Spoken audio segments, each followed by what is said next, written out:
So, blaster warning. I'm going to be doing that now. I'll just give a blaster warning when I go into these things. The thing that I see the most important thing on this planet, this is from my NIFI. This is something that I've studied or looked at for a lot of years. This is just me accessing my own sleep energy. I really realized that joy is one of the most valuable things that you can actually access on this planet, because you have so many of these things, like all of your parts, all your functions, all your animals, they require stress, right? They require some struggle to get to them. If you're not a double decider, having to connect your top and bottom decider together is very difficult, and that requires stress. If you have sleep last, having to go access that sleep, it requires stress to go get to that thing. And I think a lot of times we assume that going and working on your functions is hell. It's death. It's the worst thing ever.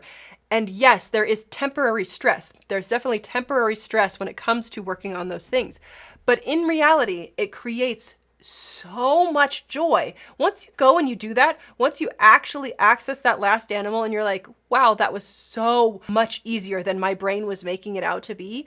And then you can just go copy, paste, repeat that thing. Then you see an entire world that changes, your whole viewpoint on life changes, and then you get to go access joy directly, and that changes for you. It's really one of those things where you're like, okay, the difficulty I was placing on just going and doing those functions is ridiculous, because it was very short-lived and it wasn't really that hard at all. But the brain is what turns it into something that's hard. But joy, it feels like life, if you really kind of look at it this way, life is about accessing the most amount of joy possible. And the way that you access joy, not through pleasure, not through short-term bullshit, not through anything like that, not through, just indulging oneself. Joy is a very different emotion. And I feel like that joyful thing, it comes from giving. It does come from having meaning and a purpose in life, which a lot of that is by creating goals and struggling through these things and conquering these things. And now you feel like you've done something.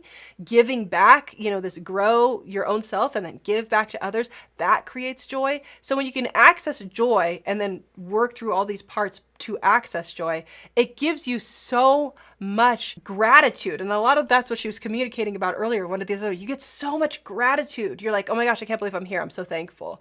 So I love that. I love seeing that she went through this dark emo stage in the beginning of her life, went through a lot of difficulties, came back around, kicked some ass, and still, after all that, after all the stuff that she went through, just climbed and became the best version of her own self.